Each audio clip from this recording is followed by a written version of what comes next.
Hello and great welcome. तो बेटे इस पर्टिकुलर सेशन में जैसा कि आप फ्लैश होते हुए देख रहे हैं अपनी स्क्रीन पर, हमारी जो चर्चा होगी वो कॉर्पोरेट फाइनेंशियल रिपोर्टिंग सीएफआरस के सब्जेक्ट से रिलेटेड होगी। और ये बेसिकली सेशन उन बच्चों के लिए है जिनका की अटेम्प्ट जून 24 या दिसंबर 24 में है।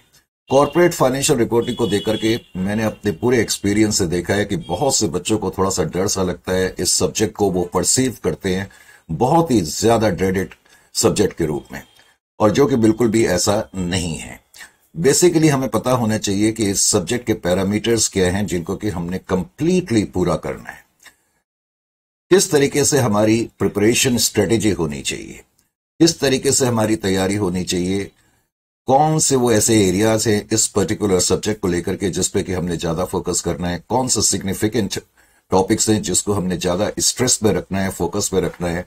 तो इन तमाम चीजों को लेकर के मैंने कहा इस पर्टिकुलर सब्जेक्ट से रिलेटेड जितने भी आपके नोशंस हैं, धारणाएं हैं और जितने भी आपकी क्वेरीज हैं, मन के अंदर जितने भी आपके सवालात हैं, उन तमाम चीजों का हम जवाब देने की कोशिश करेंगे। आइए चर्चा करते हैं फिर कॉर्पोरेट फाइनेंशियल रिपोर्टिंग की। बेटे ध्यान ये रखना, जब किसी भी सब्जेक्ट की हम तैयारी करते हैं और खास तौर से जब हम प्रोफेशनल लेवल पे आ जाते हैं तो हमारे लिए ये निहायत जरूरी है, बहुत ही ज्यादा इस बात का हमें ध्यान रखना होगा कि पहले तो सब्जेक्ट का जो सिलेबस है उसके बारे में हमारी डीप इंसाइट होनी चाहिए, कंप्लीट हमें नॉलेज होनी चाहिए। अगेन मैंने अपने 3 डेकेड्स के एक्सपीरियंस में देखा है, खासतौर से प्रोफेशनल लेवल के स्टूडेंट कई मरतबा इस छोटे सी बात का ध्यान नहीं रखते हैं और सडनली एग्जामिनेशन में उनको लगता है कि कोई क्वेश्चन ऐसा आ गया जिसके बारे में उनको पहले से इस बात का ध्यान नहीं था, और उसका कारण यही था कि उन्होंने सब्जेक्ट के सिलेबस को ध्यान से नहीं देखा था। सबसे पहला काम तो आपको यही करना है कि अपने सिलेबस को बहुत ध्यान में रखना है, प्रत्येक टॉपिक का आपने ख्याल करना है। नंबर 1, सब्जेक्ट को एक बार ध्यान से देखने के बाद, उसके सिलेबस को ध्यान से पढ़ने के बाद फिर आपको इस बात पे स्ट्रेस करना है कि उस पर्टिकुलर सिलेबस को हम एनालाइज कैसे करें। एनालाइज करने से मेरा मतलब यह है कि उस पर्टिकुलर सिलेबस में, यानी कि सीएफआर की अगर हम बात कर रहे हैं तो सीएफआर के इस पर्टिकुलर सिलेबस में कौन से वो टॉपिक है जो कंप्लीटली प्रैक्टिकल ओरिएंटेड है और कौन से वो टॉपिक है जो कंप्लीटली थ्योरेटिकल ओरिएंटेड है और कौन से वो टॉपिक है जिनका ताल्लुक जो है वो स्टैंडर्ड से है। इस तरह का सेग्रीगेशन करने का आर्ट और कला आप में आनी चाहिए। Is it clear to you or not? उसके बाद जैसे कि फिर मैंने कहा, एक बार जब आपने सब्जेक्ट को कम से कम ब्रॉडली इन 3 कैटेगरीज में बांट लिया है तो फिर उसके बाद आपको इस बात का ध्यान रखना होगा कि इसमें से सबसे सिग्निफिकेंट, सबसे फॉर्मेडेबल, सबसे पोटेंट और पेनिट्रेटिव टॉपिक्स कौन से हैं जिनको कि आपने ज्यादा गहराई से पढ़ना है। यह भी एक बहुत जरूरी है। जब हम कहते हैं कि हम एक बहुत ही प्रिसाइज स्ट्रेटेजी बना रहे हैं तो इस स्ट्रेटेजी बनाने का बेसिकली मतलब यही है, इस सारी चीजों को देखने के बाद, एनालाइज करने के बाद हम इस मुकाम पे पहुंच जाए कि हमें यह पता लगे कि कौन से सिग्निफिकेंट टॉपिक है जिनका हमने ज्यादा ध्यान रखना है। थ्योरेटिकल टॉपिक को हमने किस तरीके से पढ़ना है, बिकॉज न्यू सिलेबस है और अभी तक इसके केवल 2 ही पेपर हुए, एक जून 23 का और दिसंबर 23 का। तो उन 2 पेपर के ट्रेंड्स को भी आपने ध्यान में रख करके ये देखने की कोशिश करनी है कि थ्योरेटिकल टॉपिक में से भी ऐसे कौन से टॉपिक है जिसमें से लेंदी क्वेश्चन आ रहे हैं या जिसमें से छोटे क्वेश्चन, एमसीक्यू बेस्ड क्वेश्चन आ रहे हैं। इस तरह से एनालाइज कर करके आपको आगे बढ़ना होगा। Is it clear to you or not? उसके बाद जब आपने इस तरीके का एनालिसिस भी कर लिया कि कौन सा सिग्निफिकेंट टॉपिक है जिनको आपने ज्यादा इंसाइटफुल और डीप स्टडी जिनकी आपने करनी है, और थ्योरेटिकल टॉपिक में भी ऐसे कौन से टॉपिक है जिनको कि आपने थोड़ा सा गहराई से पढ़ना है और कौन से ऐसे टॉपिक है जिसमें से एमसीक्यूज पूछे जा रहे हैं, फिर उसके बाद आपको आना होता है इंडियस के पार्ट पे, क्योंकि अब आपके कोर्स का पार्ट इंडियन अकाउंटिंग स्टैंडर्ड है।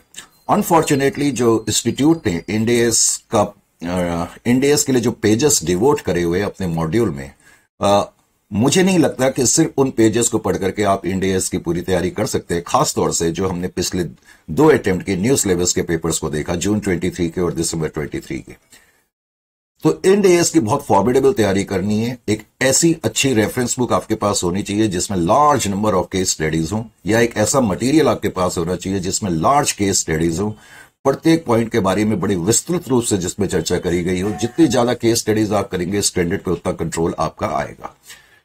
ये मेरा मतलब था एक अच्छी स्ट्रेटेजी से। एक अच्छी प्रिसाइसिव स्ट्रेटेजी बहुत अहम रोल प्ले करती है अपने मुकाम को हासिल करने के लिए। तो इन चीजों के बारे में मैंने कहा चर्चा होगी। अब मैं ज्यादा टाइम आपका वेस्ट नहीं करूंगा, करेक्ट? तो सबसे पहले तो आपका ये जो सिलेबस है, अपने सिलेबस को पहले ध्यान से देखें। जो इंस्टीट्यूट ने सिलेबस इश्यू करा हुआ है उसके मुताबिक उन्होंने तमाम पूरे सिलेबस को 6 सेगमेंट में बांटा हुआ है, जिसमें पहला सेक्शन है स्पेसिफिक अकाउंटिंग स्टैंडर्ड्स। स्पेसिफिक का मतलब इंडेस बहुत सारे हैं, लेकिन आपके कोर्स में स्पेसिफिकली पर्टिकुलरली ये स्टैंडर्ड है, और इसको उन्होंने मार्क्स जो अलॉट करे वो 25% मार्क्स अलॉट करे हुए हैं।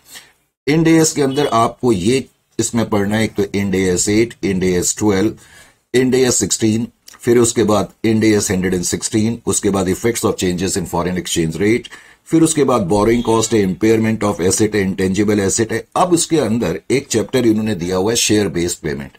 हम बाद में देखेंगे कि शेयर बेस्ड पेमेंट बेसिकली आपका प्रैक्टिकल ओरिएंटेड चैप्टर है, हालांकि इसको इंडेस की कैटेगरी के अंदर रखा हुआ है, लेकिन हम देखेंगे इसमें से बेसिकली आपको लॉन्ग क्वेश्चन, और पिछले 2 अटेम्प्ट के पेपर्स को अगर हम देखें तो मैंने जैसा कि कहा दोनों अटेम्प्ट में इसमें से रेगुलर बेस के साथ क्वेश्चन आए हैं। उसके अलावा आपका ऑपरेटिंग सेगमेंट है, इसकी तैयारी कैसे करेंगे उसकी चर्चा हम करेंगे। पहले अभी मैं सिर्फ और सिर्फ जो इंस्टीट्यूट ने सिलेबस दिया है उसकी एक हल्की सी रीडिंग ले रहा हूं, फिर फेयर वैल्यू मेजरमेंट, और उसके बाद revenue from contracts with customer. तो मैंने कहा ये जो स्टैंडर्ड्स आपको दिए हुए कुल मिलाकर के 12 Indian accounting standard Ind AS आपको पढ़ने होंगे, जिसमें कि एक स्टैंडर्ड है share based payment SBP Ind AS 102। इसकी चर्चा मैंने कहा स्पेसिफिकली मैं इसलिए करूंगा क्योंकि इसको हम प्रैक्टिकल चैप्टर के रूप में लेकर के चलेंगे, करेक्ट। उसके बाद सेक्शन बी के अंदर जो है 3-4 चैप्टर है, बल्कि कहना चाहिए 4 चैप्टर है, एक वैल्यूएशन ऑफ शेयर और वैल्यूएशन ऑफ गुडविल। लेकिन अगर हम पिछले 2 न्यू सिलेबस के, मैंने कहा न्यू सिलेबस के अभी 2 ही अटेम्प्ट हुए, जून 23 का और दिसंबर 23 का, अगर उन दोनों के ट्रेंड को हम देखें तो हमने ये देखा कि वैल्यूएशन ऑफ शेयर्स और वैल्यूएशन ऑफ गुडविल में से मिला करके कंबाइंड क्वेश्चन एग्जामिनेशन में पूछा जा रहा है, कंबाइंड क्वेश्चन पूछा जा रहा है, करेक्ट। हालांकि हमें वैल्यूएशन ऑफ शेयर और वैल्यूएशन ऑफ गुडविल करना पड़ेगा। उसके अलावा एक चैप्टर है फाइनेंशियल इंस्ट्रूमेंट्स। अब ये फाइनेंशियल इंस्ट्रूमेंट जो है अपने आप में कुछ मायने में अहम और इंपॉर्टेंट चैप्टर है, क्यों और किस लिए इसकी चर्चा मैं अभी आगे करूंगा। उसके अलावा NBFC, non banking financial companies, जिसके बारे में आपने सुना हुआ है, तो इस पर्टिकुलर सेक्शन के अंदर उन्होंने आपने देखा 15% मार्क अलॉट करे हुए हैं, और इसके अंदर बेसिकली 4 चैप्टर्स हैं, valuation of share, valuation of goodwill, accounting of financial instruments और एनबीएफसी, जिसको हम नॉन बैंकिंग फाइनेंशियल कंपनीज बोलते हैं। फिर सेक्शन सी जो है, जिसको कि 20% मार्क अलॉट करे गए हैं, और इसको हम बिजनेस कॉम्बिनेशन एंड रिस्ट्रक्चरिंग बोलते हैं, और वैसे आम बोलचाल की भाषा में हम इसको बिजनेस कॉम्बिनेशन बोलेंगे। इंड एएस 103 इस पे अप्लाई होता है। हालांकि बिजनेस कॉम्बिनेशन चैप्टर तो हमें करना है, और नो डाउट हमें इंड एएस 103 के हिसाब से करना है। ये लॉन्ग फॉर्मेडेबल चैप्टर है, लेंदी चैप्टर है, लेकिन एग्जामिनेशन के ट्रेंड को हम देखें, इसमें से जनरली बहुत लेंदी क्वेश्चन नहीं आए हैं, बहुत लेंदी क्वेश्चन नहीं आए हैं। इसमें तो या तो वेरी शॉर्ट क्वेश्चन आए हैं और या फिर स्मॉल छोटे क्वेश्चन आए। अभी तक इसमें से कोई लॉन्ग क्वेश्चन नहीं आया है, लेकिन मैं क्लियर कर दूं, पहले पूरी मेरी बात को सुने। इंड एएस 103 मैंने कहा बहुत लॉन्ग चैप्टर है, और इसके अंदर बहुत कॉन्सेप्चुअल बेस्ड टॉपिक्स हैं, जिसके बारे में हम चर्चा करेंगे। और नियरली हमने इसके 21 सेक्शंस बनाए हुए, जो हमारा अपना पर्सनल मॉड्यूल है, उसमें 21 हमने सेक्शंस इसके बनाए हुए हैं। तो मैंने कहा इसमें कॉन्सेप्ट बेस्ड क्वेश्चन आपके आने के चांसेस हमेशा रहते हैं। पिछले दोनों ट्रेंड को अगर हम देखें तो उसमें भी कॉन्सेप्ट बेस्ड क्वेश्चन इसके आए हुए हैं। पहले तो नंबर 1, एक तो ये बड़ा इंपॉर्टेंट पहलू है। नंबर 2, बहुत से बच्चे, जब मैंने कहा सिलेबस को ध्यान से नहीं पढ़ते तो उनको थोड़ी सी प्रॉब्लम होती है। ध्यान ये रखना कि बिजनेस कॉम्बिनेशन के अंदर हमें एएस 14 को भी पढ़ना है। हालांकि है तो ये इंड एएस 103, लेकिन हमें एएस 14 के बारे में भी मालूम होना चाहिए, क्योंकि लास्ट में उसने लिखा है difference between Ind AS 103 and as 14। अब आपको याद होगा एएस 14 जो है, आप अमालगमेशन के नाम से एक चैप्टर इससे पहले के फेजेस में करते थे, अमालगमेशन ऑफ कंपनीज। अगर आपने नहीं भी करा है तो कोई चिंता की बात नहीं है, क्योंकि हम उसको जरूर करेंगे, अमालगमेशन ऑफ कंपनीज। कहने का मतलब है कि कहने के लिए तो ये बिजनेस कॉम्बिनेशन का टॉपिक है, यानी कि इस पर्टिकुलर टॉपिक के अंदर हमने बिजनेस कॉम्बिनेशन भी पढ़ना है, अमालगमेशन भी पढ़ना है, और इंटरनल रिकंस्ट्रक्शन, जैसा कि बात में लिखा हुआ है, इंटरनल रिकंस्ट्रक्शन का टॉपिक भी हमने पढ़ना है। Is it clear to you? Internal reconstruction. अभी मैंने कहा जो सिलेबस हमें दिया हुआ, अभी मैं सिर्फ उसकी जानकारी आपको दे रहा हूं। उसके अलावा फिर सेक्शन डी जो है, जिसको कि 20% मार्क्स अलॉट करे हुए हैं, इसको हम कंसोलिडेटेड फाइनेंशियल स्टेटमेंट बोलते हैं, जिसको कि तुम इससे पहले के लेवल पे अकाउंट्स ऑफ होल्डिंग कंपनी कहा करते थे। अकाउंट्स ऑफ होल्डिंग कंपनी हम एएस 21 के हिसाब से बनाया करते थे, और उसी का कॉरस्पॉन्डिंग जो इंड एएस है वो है इंड एएस 110, यानी कि कंसोलिडेटेड फाइनेंशियल स्टेटमेंट्स जो हम करेंगे, सीएफएस कंसोलिडेटेड फाइनेंशियल स्टेटमेंट, हम इंड एएस 110 के हिसाब से करेंगे। लेकिन ध्यान ये रखना है, बहुत से बच्चे यहां पर भी निगलेक्ट कर जाते हैं। जब हमने ये स्टैंडर्ड को अच्छी तरह से समझना है, जब आप इसके बीच की रीडिंग्स को लेंगे तो आप देखेंगे बीच में कुछ बातें लिखी हुई है, जैसे इन्वेस्टमेंट इन एसोसिएट्स, जॉइंट वेंचर, सब्सिडियरीज, जिसकी वजह से हमें यह समझ में आना चाहिए हमने सिर्फ इंड AS 110 ही नहीं करना है इस चैप्टर को समझने के लिए। इस चैप्टर को कंप्लीट कॉम्प्रिहेंसिव तरीके से कवर करने के लिए हमें इंड AS 28, मैं इंड AS 28 की बात कर रहा हूं, इंड AS 28 और इंड AS 111 भी हमें पढ़ना चाहिए। और अभी जो रिसेंटली हेल्ड पेपर हुआ है, अभी जो दिसंबर 23 का पेपर हुआ है, उसमें इंड AS 111 से रिलेटेड भी क्वेश्चन पूछे गए थे। Is it clear to you? तो इसलिए आपको यह ध्यान रखना होगा। इसलिए मैंने कहा जब हम प्रोफेशनल लेवल पे आते हैं तो बहुत जरूरी है कि सिलेबस की अच्छी डीप थॉरो जानकारी हमें हो। अब होता क्या है, कई बच्चों ने सिर्फ अगर सिलेबस पढ़ा होगा, उनको लगा होगा हमें इंड AS 110 करना है और उन्होंने इंड AS 111 की तैयारी नहीं करी होगी, तो जाहिर है कि एग्जामिनेशन में जो क्वेश्चन आया होगा इंड AS 111 से रिलेटेड, उनको करने में फिर प्रॉब्लम आती है। Is it clear to you? तो ये भी एक बड़ा लॉन्ग फॉर्मिडेबल, 2 चैप्टर आपके बहुत ही लॉन्ग हैं, फॉर्मिडेबल भी हैं, इंपॉर्टेंट भी आप मान करके चलें, और इसमें से लॉन्ग क्वेश्चन आने के चांसेस हमेशा रहते हैं। इस बारी भी जो इसमें से क्वेश्चन आया था, लॉन्ग क्वेश्चन आया था और वो चेन होल्डिंग में से आया था, करेक्ट। उसके अलावा फिर हम सेक्शन ई पे आते हैं। सेक्शन ई जैसा कि आप देख ही रहे हो, लिखा हुआ है recent development in financial reporting. और समय के साथ साथ रिपोर्टिंग और अकाउंटिंग जो है वो चेंज होती चली जा रही है। जब हम अपनी फाइनेंशियल स्टेटमेंट ड्रॉ करते हैं तो बेसिकली हमारा पर्पस क्या होता है, हम उसको रिपोर्ट करते हैं। रिपोर्ट किनको करते हैं? उन तमाम पार्टीज को जो भी हमारे कंसर्न में, हमारे ऑर्गेनाइजेशन में इंटरेस्ट रखती हैं, चाहे वो गवर्नमेंट हो, चाहे रेगुलेटरी बॉडीज हो, चाहे वो इन्वेस्टर्स हो, क्रेडिटर्स हो, डेटर्स हो, मैनेजमेंट हो। तो इन तमाम लोगों के इंटरेस्ट को सेटिस्फाई करने के लिए हमें फाइनेंशियल रिपोर्टिंग करनी पड़ती है। अब फाइनेंशियल रिपोर्टिंग में समय के साथ साथ साथ साथ चेंज आता चला गया है।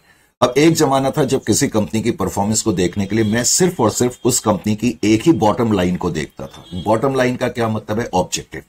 जनरली जितने भी ऑर्गेनाइजेशंस होते थे वो सबसे मेन उनकी जो बॉटम लाइन होती थी, बॉटम लाइन का मतलब ऑब्जेक्टिव, मेन बॉटम लाइन, वो होता था प्रॉफिट अर्निंग कैपेसिटी। और इन्वेस्टर्स भी जब किसी कंपनी में इन्वेस्ट करते थे तो उनकी भी बॉटम लाइन यही होती थी, ये देखने के लिए कि कौन सी कंपनी जो है बेहतर है हमारी इन्वेस्टमेंट के लिए, जहां से हमें ज्यादा रिटर्न मिले, वो कंपनी की प्रॉफिटेबिलिटी को देखा करते थे एक जमाने में। आज से करीब अगर मैं कहूं 10-20 साल पहले, 10-20 साल तो नहीं कहना चाहिए, कम से कम आज से 10 साल पहले तक यही जो है एक ट्रेंड चला आ रहा था। अब समय के साथ साथ चीजें चेंज होती चली जा रही है। आपको मालूम है दुनिया भर में हजारों इश्यूज चल रहे हैं। उन इश्यूज में आजकल एक अभी ग्लोबल समिट हाल ही में हुई थी दोहा में, आपको याद होगा। ग्लोबल वार्मिंग है, इन्वायरमेंटल इश्यूज हैं, नेचुरल वेस्टेज की आजकल बहुत सारी बातें चल रही है। तो कहने का मतलब है इस प्लेनेट को सेव करने के लिए हम लोगों को कुछ सोचना पड़ रहा है।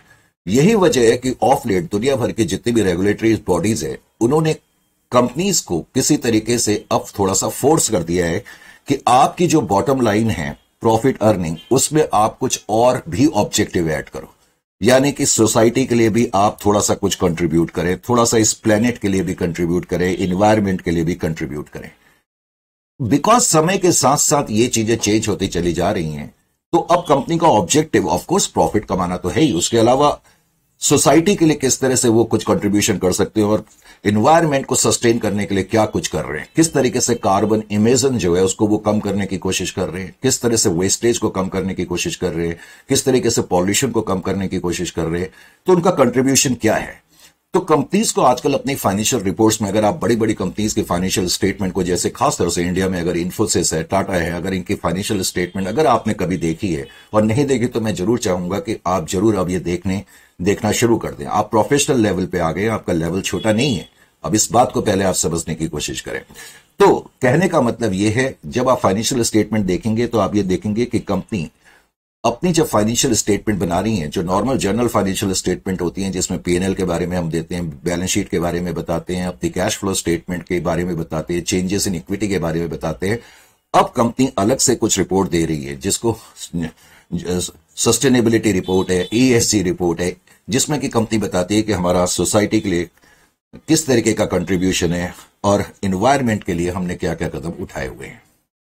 तो पॉइंट क्या है कि आजकल इन्वेस्टर भी केवल और केवल ये नहीं देख रहे कि कौन सी कंपनी प्रॉफिट ज्यादा कमा रही है, अब वो ये देखने की कोशिश कर रहे हैं उस कंपनी को वो ज्यादा प्रेफर करते हैं जो इन सारी चीजों का ख्याल करती है, प्रॉफिट का भी, सोसाइटी का भी, इन्वायरमेंट का भी। बिकॉज इस तरह के नोशंस चेंज हो गए, इसीलिए कुछ रिसेंट डेवलपमेंट्स भी फाइनेंशियल रिपोर्टिंग में हो गए हैं। और उन रिसेंट डेवलपमेंट्स में एक हम कहते हैं 4P bottom line reporting. 4P के बारे में मैंने अभी डायरेक्टली हल्का फुल्का तुम्हें बता दिया। तुम्हारे इंस्टीट्यूट ने इसमें केवल हाफ पेज डिवोट करा हुआ है, यानी कि बिल्कुल छोटा सा टॉपिक है और ये कंप्लीटली थ्योरेटिकल टॉपिक है, इसमें मुझे बताने की जरूरत नहीं है। सस्टेनेबिलिटी रिपोर्टिंग, वही सस्टेनेबिलिटी रिपोर्टिंग। सस्टेनेबिलिटी का मतलब होता है to continue for a long period of time, यानी कि हम इस, अब वैसे तो लिटरल इंग्लिश में ये मतलब है, लेकिन फाइनेंशियल रिपोर्टिंग में इसका मतलब हो गया कि किस तरीके से हम एनवायरमेंट की सुरक्षा करें, सोसाइटी के लिए काम करें कि इस प्लेनेट को हम एक लंबे टाइम तक सस्टेन कर सकें। करेक्ट। उसके अलावा business responsibility and sustainability report company को आजकल बनानी पड़ती है। इंटीग्रेटेड रिपोर्टिंग एक नया कॉन्सेप्ट आ गया है, ये रिसेंट डेवलपमेंट्स हुए, हालांकि बड़े छोटे छोटे चैप्टर है, हार्डली 1 या 2 पैराग्राफ्स, इससे ज्यादा के नहीं है। और इसमें से सिर्फ और सिर्फ एमसीक्यूज एग्जामिनेशंस में पूछे जा रहे हैं। इसमें आपको कोई बहुत ज्यादा डीपली, मैंने अभी कुछ देर पहले कहा था कि हमें ये एनालाइज करना आना चाहिए। तो हम देखेंगे, अभी ट्रेंड्स को भी हमने देखा, और ये जो छोटे छोटे थ्योरेटिकल चैप्टर्स हैं, एक तो कारण है इंस्टीट्यूट ने इनको जो इंक्लूड करा अपने सिलेबस में कि एज ए प्रोफेशनल स्टूडेंट आपको मालूम होना चाहिए कि रिसेंट डेवलपमेंट्स जो है वो फाइनेंशियल रिपोर्टिंग में क्या हो रही है। नंबर 1, थोड़ा बहुत आइडिया आपको उसके बारे में होना भी चाहिए। उसके अलावा corporate social responsibility reporting in India. अब इंडिया में किस तरह के नियम है कॉर्पोरेट सेक्टर के ऊपर, ये इसके अंदर आप पढ़ेंगे कि आजकल जो कंपनीज है, जैसे कि कुछ लम्हा मैंने पहले कहा कि उनके ऊपर कुछ रिस्पॉन्सिबिलिटी है, कॉर्पोरेट सेक्टर के ऊपर भी कुछ सोशल रिस्पॉन्सिबिलिटी है। किस तरह की रिस्पॉन्सिबिलिटीज इंडिया में इस चैप्टर के बारे में पढ़ेंगे। अब लेकिन ये वाला जो चैप्टर है इसको आपने थोड़ा डीपली पढ़ना है। करेक्ट। जो बाकी थ्योरेटिकल चैप्टर है उसमें से तो एमसीक्यू पूछे जा रही है, इसमें से भी एमसीक्यू पूछे जा रहे हैं, लेकिन स्टिल यू हैव टू पे little bit extra attention towards this particular chapter.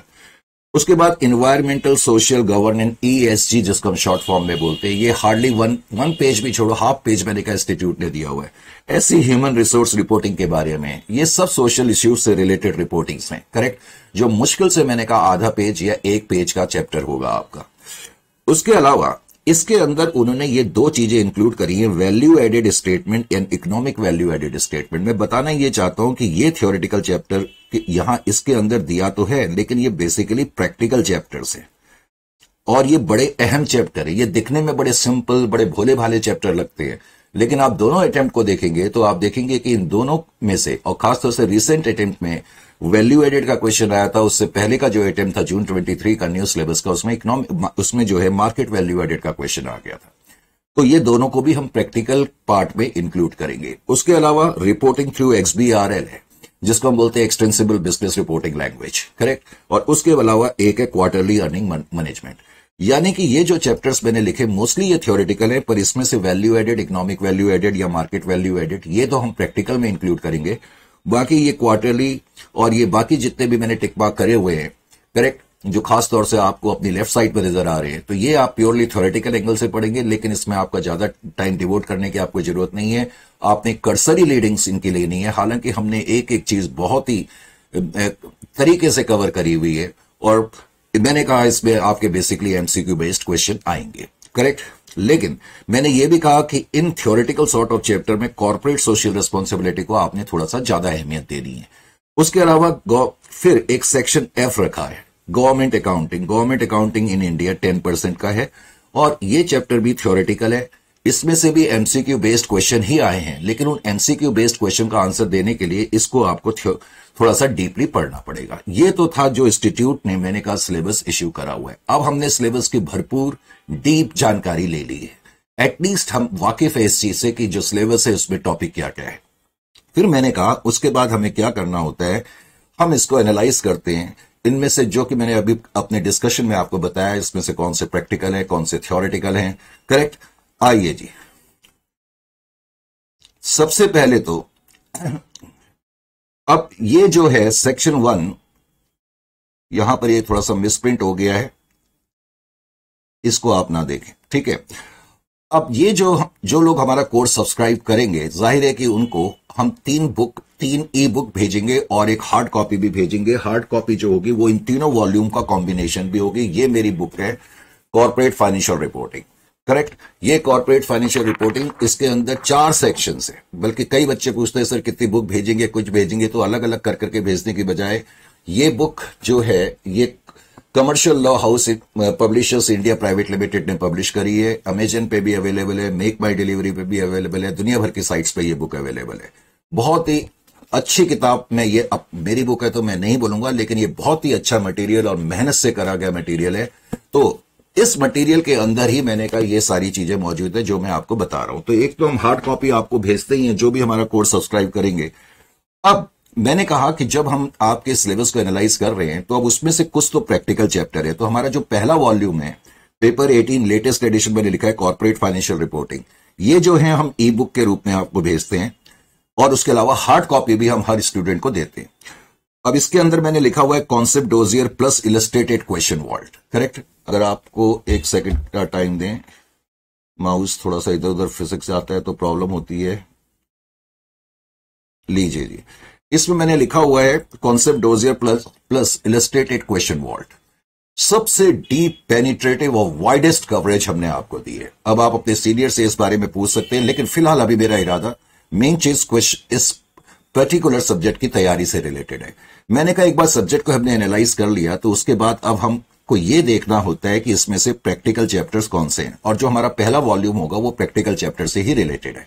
अभी मैंने कहा कि प्रैक्टिकल चैप्टर में एक तो बिजनेस कॉम्बिनेशन जो कि हम इंड AS 103 के हिसाब से करेंगे, लेकिन उसके अंदर मुझे अमालगमेशन नाम का एक चैप्टर भी करना पड़ेगा और इंटरनल रिकंस्ट्रक्शन नाम का भी चैप्टर करना पड़ेगा। मैं थोड़ा सा यहां पर आपको क्लियर कर दूं, क्योंकि हम अब एनालिसिस, पेनिट्रेटिव एनालिसिस कर रहे हैं। तो मैंने आपको यह भी कहा कि बिजनेस कॉम्बिनेशन से चांसेस कम ही हैं कि लॉन्ग क्वेश्चंस के आने के इसमें से, लेकिन बहुत सारे इसके अंदर कॉन्सेप्ट हैं, तो कॉन्सेप्ट बेस्ड क्वेश्चन यानी कि छोटे क्वेश्चन इसमें से आ सकते हैं।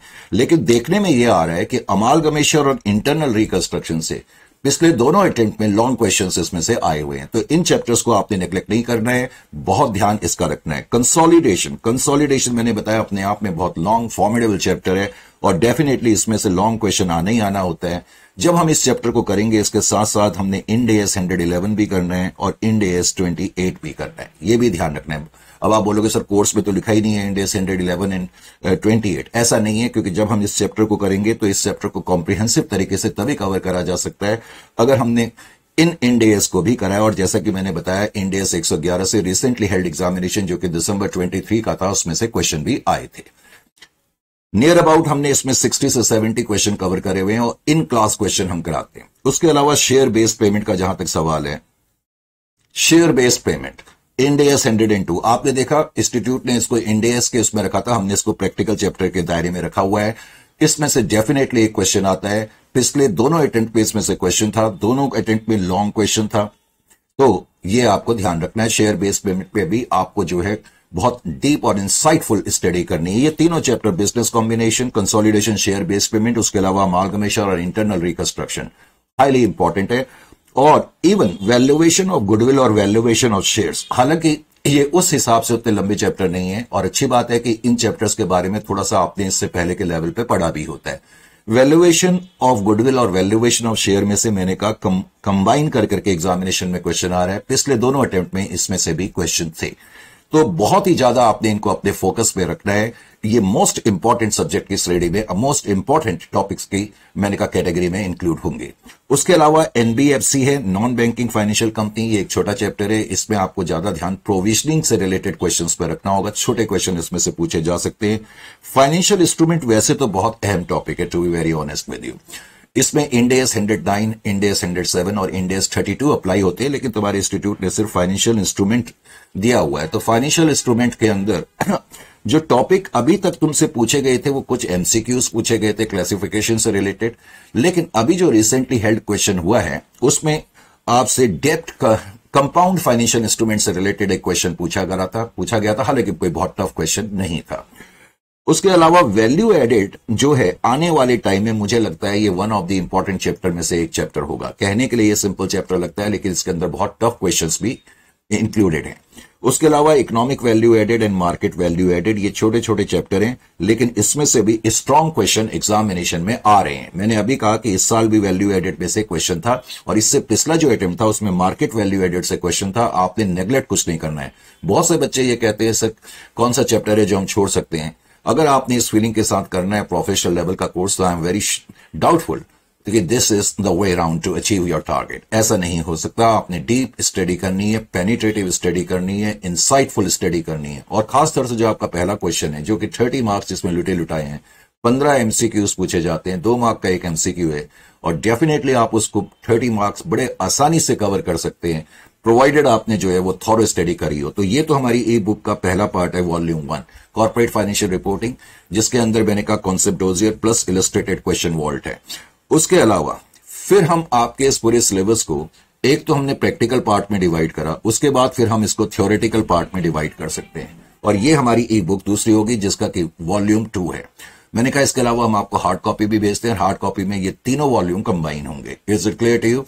तो अब इसके अंदर मैंने अब आपको बताई दिया है जो थ्योरेटिकल टॉपिक जो मैंने बताया था, 4P, bottom line, sustainability reporting, business responsibility, integrated reporting, CSR जिसको हम बोलते हैं, corporate social reporting, environmental social governance, और उसके बाद ह्यूमन रिसोर्स रिपोर्टिंग, फिर XBRL, quarterly earning call management, और गवर्नमेंट अकाउंटिंग। यानी कि मैंने सारे थ्योरेटिकल चैप्टर कोलैबोरेट कर दिए, और जो इंस्टीट्यूट ने इसके अंदर जो चैप्टर इंक्लूड करे थे, इकोनॉमिक वैल्यू एडेड और वैल्यू एडेड, वो मैंने प्रैक्टिकल चैप्टर की कैटेगरी में ले आया। तो ये आपके थ्योरेटिकल चैप्टर है। कुछ लम्हा पहले मैंने आपसे कहा कि थ्योरेटिकल चैप्टर ये नाम के लिए बहुत ज्यादा है। मैंने कहा इंस्टीट्यूट ने हार्डली हाफ या 1 पेज डिवोट करा है, हालांकि गवर्नमेंट अकाउंटिंग कहने के लिए थोड़ा सा लंबा चैप्टर है। जब आप थ्योरेटिकल चैप्टर पढ़ेंगे तो ध्यान ये देना है, इसको आपने बहुत कॉम्प्रिहेंसिवली करना है, गवर्नमेंट अकाउंटिंग को, और उसके अलावा CSR को, और उसके अलावा XBRL को। ये जो हैं बहुत इंपॉर्टेंट अहम थ्योरेटिकल चैप्टर्स हैं, क्योंकि इसमें एक से ज्यादा एमसीक्यूज आपको पूछे गए। अच्छी बात यह है कि थ्योरेटिकल चैप्टर्स में से जनरली आपसे एमसीक्यूज ही पूछे जा रहे हैं, लेकिन जो बाकी चैप्टर्स है मैंने कहा वो हार्डली 4-5 मिनट से ज्यादा के नहीं है, ऑनेस्टली स्पीकिंग। बेसिकली इंस्टीट्यूट का पर्पस लगता है कि वो इन टर्म से आपको वाकिफ कराना चाह रहे हैं कि लेटेस्ट डेवलपमेंट क्या है। ये अच्छी बात है, and institute need to be complimented for that. तो ये थ्योरेटिकल चैप्टर हैं जो आपने इसके करने होंगे। Is it clear to you? ये हमारा दूसरा वॉल्यूम है। उसके अलावा अब जो हमारा सबसे अहम वॉल्यूम है, वो थर्ड जो हमारी ई बुक आपके पास आएगी, वॉल्यूम 3, इंड एस से रिलेटेड इसमें ताल्लुक है। मैंने इसमें आगे लिखा भी है, concept dossier plus illustrated question vault. Vault कहते हैं बेसिकली बैंक को ही मान लो आप, एक तरीके से क्वेश्चन बैंक कह लो आप। जितना डीप इंड एस हम लोगों ने कवर करा है, मुझे डाउट है इतना कोई इंड एस कवर करता है। करेक्ट? अब जब रिसेंटली हेल्ड एग्जामिनेशन हुआ, जिन बच्चों ने हमारा कोर्स लिया हुआ था, पहले वो बोल रहे थे सर आपने इंड एस में बहुत ज्यादा दिया हुआ है, बहुत ज्यादा केस स्टडीज हैं, और अब वही बच्चे जो हैं बड़े मैसेजेस दे रहे हैं, सर इंडिया से रिलेटेड जो भी क्वेश्चन थे we were able to do it so easily. उसका रीजन यही था कि हमने large number of case studies में कराई थी। अब इंड एस हैं, जैसे इससे पहले आपके अकाउंटिंग स्टैंडर्ड हुआ करते थे, ऐसे ही अब इंड एस हैं। तो इंड एस जो है 12 इंड एस हैं, लेकिन 12 में से मैंने शेयर बेस्ड पेमेंट को जो है वो प्रैक्टिकल चैप्टर की स्टडी में मैं ले आया। अब बचे हुए जो स्टैंडर्ड हैं, एक तो है इंड एस 8 जिसका ताल्लुक accounting policy, changes in accounting estimates and errors से होता है। करेक्ट? ये कुछ आपका वैसे ही है जो इससे पहले आपने AS5 पढ़ा हुआ था। Is it clear to you? इससे पहले के लेवल पे। फिर उसके बाद जो इनकम टैक्स है, इंड AS12, अगर आपने इससे पहले के लेवल पे AS22 आपको याद होगा, अगर आपने पढ़ा है तो काफी हद तक ये स्टैंडर्ड उससे मिलता तो है, लेकिन फर्क क्या है कि दोनों ही सिचुएशन में एब्सोल्यूट सिमिलरिटी नहीं है। क्योंकि AS22 में जब हम डेफर्ड टैक्स या एसेट कंप्यूट करते थे तो हम इनकम अप्रोच को फॉलो करते थे, जबकि इस लेवल पे इंड AS12 को जब हम करेंगे तो उसमें हमें बैलेंस शीट अप्रोच को फॉलो करना पड़ता है। Property plant and equipment Ind AS16 से इसका ताल्लुक है, और इससे पहले के लेवल पे जो आपने अकाउंटिंग स्टैंडर्ड AS10 करा है, ऑनेस्टली स्पीकिंग AS10 उसका भी title property plant and equipment था, ये स्टैंडर्ड इंड AS16 और AS10 एब्सोल्युटली सेम है। अब आपके कोर्स में अकाउंटिंग स्टैंडर्ड तो नहीं है, लेकिन मैं वैसे आपको बता रहा हूं कि अगर आपने इससे पहले के लेवल पे AS10 करा है तो इस स्टैंडर्ड को समझने में आपको कोई प्रॉब्लम नहीं आएंगी। उसके अलावा एक स्टैंडर्ड है इंड AS116। अब इससे पहले के लेवल पे आपने AS19 का स्टैंडर्ड करा था, याद है आपको? वो भी लीजेस से डील करता था। अब मैं यहां पर एक चीज बड़ा इंटरेस्टिंग पॉइंट आपको बताता हूं। हालांकि आपके लेवल पे अकाउंटिंग स्टैंडर्ड नहीं है, इंडियन अकाउंटिंग स्टैंडर्ड है, फिर भी मैं अपने पूरे एक्सपीरियंस से आपको यह कहूंगा कि स्टिल आप AS19 को जरूर कर लेना। हालांकि वो आपके कोर्स का पार्ट नहीं है, क्योंकि एग्जामिनेशन में कहने के लिए तो लीजेस से क्वेश्चन आ रहे हैं, दरअसल वो लीजेस से नहीं है, वो दरअसल AS19 से क्वेश्चन आए। चाहे वो 23 में क्वेश्चन आया, जून 23 में, या क्या बोलते हैं 24 में, वो जो क्वेश्चन था उसका जो कलर और कॉन्टोर था वो AS 19 से ज्यादा रिलेटेड था बजाय इंड AS 116 से। तो ध्यान ये रखना है, मेरी आपको ये पर्सनल एडवाइस होगी कि बावजूद इसके कि ये स्टैंडर्ड आपके कोर्स का पार्ट नहीं है, अकाउंटिंग स्टैंडर्ड आपके कोर्स के पार्ट नहीं है, स्टिल अगर आपको मौका मिलता है, वैसे भी वीडियोस हमारे अवेलेबल है यूट्यूब पे, आप वहां से भी इसकी तैयारी कर सकते हैं। और वैसे हम जब आपको कोर्स, जो बच्चे हमारा कोर्स सब्सक्राइब करते हैं, तो हम उनको ये स्टैंडर्ड भी भेज देते हैं। फिर उसके अलावा effects of changes in foreign exchange rates है। इससे पहले के लेवल पे आपने AS 11 करा हुआ था, और एग्जामिनेशन में जो क्वेश्चन आ रहा है, ऑनेस्टली स्पीकिंग इंड AS 21 से क्वेश्चन भी आया है, लेकिन लॉजिकली वो कहने के लिए इंड AS 21 से था, मोर और लेस वो जो क्वेश्चन था AS 11 से रिलेटेड था, करेक्ट। इसी तरीके से बोरोइंग कॉस्ट है, इससे पहले के लेवल पे अगर आपने AS 16 करा है तो बोरोइंग कॉस्ट को समझने में आपको कोई प्रॉब्लम नहीं होगी। इसी तरीके से impairment of asset, impairment of asset, इससे पहले के लेवल पे अगर आपने अकाउंटिंग स्टैंडर्ड 28 करा हुआ है जिसका ताल्लुक इंपेयरमेंट से है, तो you can easily manage this particular Ind AS। इसी तरह से इंटेंजिबल एसेट, मैं इसलिए ये कह रहा हूं क्योंकि अगर आपने इससे पहले के लेवल पे ये AS करे हुए हैं तो आपको इन इंड AS को समझने में बेहद आसानी होगी, क्योंकि मोर और लेस जो मैं बता रहा हूं वो बिल्कुल सेम है। जैसे अगर आपने AS 28 करा है तो आप देखेंगे इंपेयरमेंट ऑफ एसेट मोर और लेस उसकी तरह ही है। इंटेंजिबल एसेट, अगर इससे पहले के लेवल पे आपने AS 26 करा है तो ये उससे रिलेट करता है। उसके बाद है ऑपरेटिंग सेगमेंट, इंड AS 108, इससे पहले के लेवल पे अगर आपने AS 17 करा है तो ये उससे रिलेट करता है। फिर है फेयर वैल्यू मेजरमेंट, ये completely theoretical sort of standard है और बड़ा अहम स्टैंडर्ड है। जब आप प्रैक्टिकल लाइफ में एज ए प्रोफेशनल आएंगे तब आपको इस स्टैंडर्ड की बहुत जरूरत एहसास होगा। हालांकि इस लेवल में अभी तक दोनों जो अटेम्प्ट थे उसमें फेयर वैल्यू मेजरमेंट से रिलेटेड कोई क्वेश्चन नजर नहीं आया, ना MCQ नजर आया और ना वैसे कोई। तो अभी जब हमने इन दोनों पेपर्स को देखा तो ऐसा लगता है जो इंस्टीट्यूट है उसका बेसिक मकसद फिलहाल अभी आपको ज्यादा तंग करना नहीं है। फिलहाल वो अभी आपसे MCQ रिलेटेड बेस्ड क्वेश्चन इसमें से पूछ रहे हैं, लेकिन बहुत सारे क्वेश्चंस पूछ रहे हैं, करेक्ट। तो ये चीज का ध्यान रखना, जब आप स्टडी करते हैं तो आपके दिमाग में ये चीज होनी चाहिए कि इसमें से किस तरीके के क्वेश्चन पूछे जाएंगे। तो MCQ बेस्ड क्वेश्चन इसमें से पूछे जा रहे हैं, यानी कि केस स्टडी दी हुई है और उसके नीचे रिलेटेड ऑप्शंस आपको दिए होंगे, करेक्ट ऑप्शंस को आपने मार्क करना होगा। तो ये जो है इंड AS से रिलेटेड है। फिर इसमें एक स्टैंडर्ड है revenue from contracts with customer. अब मुझे इस लेवल पे ये नहीं कहना चाहिए कि इसमें से कौन सा सबसे इंपॉर्टेंट है और कौन सा सबसे इंपॉर्टेंट नहीं है, करेक्ट। ये कहना थोड़ा सा इस लेवल पे ठीक नहीं लगता, क्योंकि जो तुम्हारे क्वेश्चंस आए थे, अभी तक जो क्वेश्चन आए हैं फिलहाल तकरीबन सारी स्टैंडर्ड को कवर करा है, लेकिन इंड AS 113 से फिलहाल अभी तक क्वेश्चन नहीं पूछा गया है। और इंड AS 8 से भी रिलेटेड उस हिसाब से एक छोटा सा क्वेश्चन पूछा गया था चेंजेस इन पॉलिसी को लेकर के, अदरवाइज कोई वैसा क्वेश्चन नहीं पूछा गया। लेकिन जो मुझे यूं कहना चाहिए, अभी तक जो क्वेश्चन पूछे गए हैं, ज्यादा क्वेश्चन वो revenue from contracts with customer से पूछे गए हैं। अब इससे पहले के लेवल पे आपने AS 9 करा था, लेकिन इस स्टैंडर्ड का कोई ताल्लुक नहीं है AS 9 से, ध्यान ये रखना है। लेकिन जिनका ताल्लुक था उसके बारे में मैंने बताया। बताने के पीछे रीजन ये भी होता है कि अच्छे प्रोफेशनल स्टूडेंट की हमेशा ये कोशिश होती है कि उसका बैकग्राउंड बहुत स्ट्रांग हो, ताकि वो प्रेजेंट चीज को बहुत अच्छी तरीके से समझ सके। Is it clear to you or not? देखो आप फाइनल लेवल पे आ गए हैं, अच्छी मेहनत कर लेंगे, अच्छे परफॉर्मेंस आ जाएंगे तो आपका फिर फ्यूचर भी बहुत अच्छा होगा, इसमें मुझे बताने की जरूरत नहीं है। अब हम आते हैं अपने कोर्स से रिलेटेड भी कुछ बातें करनी पड़ती हैं। अगर आप में से कोई हमारा कोर्स लेता है, पहले तो मैं थोड़ा सा यहां पर लूं, तो जैसा कि आप लोगों को मालूम है कि हमारे सेपरेट वर्जन के कोर्सेज आते हैं, करेक्ट। सेपरेट वर्जन हमारे कोर्सेज हैं, यानी कि अगर आप में से किसी को इंग्लिश में ही पढ़ना है, यानी कि कई बच्चे जो खासतौर से सदर्न रीजन के होते हैं या ईस्टर्न रीजन के होते हैं, या फिर जो ज्यादा इंग्लिश में कंफर्टेबिलिटी महसूस करते हैं, तो उनके लिए तो हमारा इंग्लिश वर्जन का कोर्स है जिसका कि कोड नाम हमने सुप्रीम दिया हुआ है। और जो हमारा हिंदी वर्जन का कोर्स है, हालांकि हिंदी वर्जन का कोर्स हालांकि कहने के लिए हिंदी है, इसमें हम मिक्स लैंग्वेज यूज करते हैं, हिंदी भी बोलते हैं इंग्लिश भी बोलते हैं, इसका नाम हमने ज़हीन रखा हुआ है। तो CFR फाइनल में चाहे आप हमारा इंग्लिश वर्जन कोर्स खरीदें चाहे हिंदी वर्जन कोर्स खरीदें, करेक्ट, जिसको जिसमें कंफर्टेबिलिटी रहती है वो कोर्स खरीद सकता है। और ड्यूरेशन जो है, चाहे वो हिंदी वर्जन हो या इंग्लिश वर्जन हो, ड्यूरेशन जो होगी, देखो 190 से 200 आवर्स तो पहले हम कोर्स कवर करेंगे। उसके अलावा फिर नेक्स्ट 25 आवर्स जो होंगे वो पास्ट पेपर कवरेज की होगी।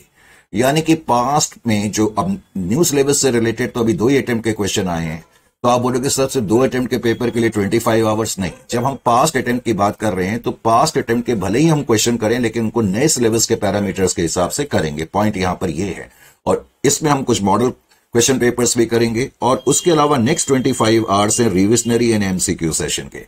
आपने नोट करा होगा, जिनमें से आप बच्चों को पता है खास तौर से, कि अभी जो पास्ट पेपर हुए थे, चाहे वो ओल्ड सिलेबस के या न्यू सिलेबस के, उसके सॉल्यूशन सिर्फ और सिर्फ हम नहीं दिए थे, बल्कि मैं नहीं दिए थे और किसी भी फैकल्टी ने इसके सॉल्यूशंस नहीं दिए थे। तो इस चीज का ध्यान रखें। तो we take care of this particular fact. कुल मिलाकर के कोर्स 250 आवर्स का हो जाएगा। हालांकि 100 से 200 आवर्स फर्स्ट फेज। देखो हमारे कोर्स का जो सबसे यूनिक फीचर है, हम इसको 3 फेज में दे रहे हैं। पहला जो है, मैंने कहा कोर्स की कवरेज होगी 190 से 200 आवर्स। फिर नेक्स्ट 25 आवर्स जो होगी पास्ट पेपर की कवरेज होगी या कुछ मॉडल पेपर्स की कवरेज होगी। और नेक्स्ट 25 आवर्स जो होगा वो रिविजनरी सेशन और एमसीक्यू सेशन से रिलेटेड होगा। Is it clear to you?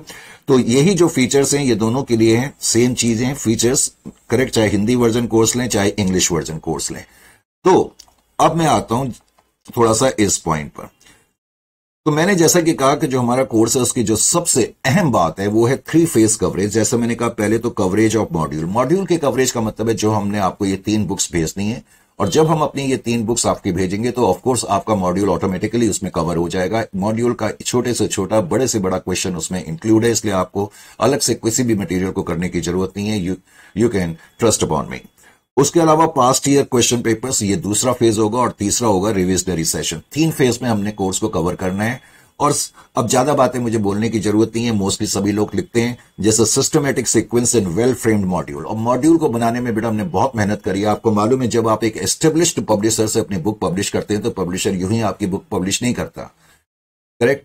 तो ये वही पब्लिशर हैं जो ग्रीस आहूजा की बुक भी पब्लिश करते हैं, तो उन्होंने ही हमारी बुक पब्लिश करी है, तो उसके पीछे कुछ रीजन होगा। तो बनाने के लिए कुछ मेहनत करनी पड़ती है। और उसके अलावा potent, penetrative and exam oriented coverage है, correct. Latest updated and well research study material है, और performance assessment and rehearsal test series भी हम करते हैं। तो इस चीज का आपने ध्यान रखना है।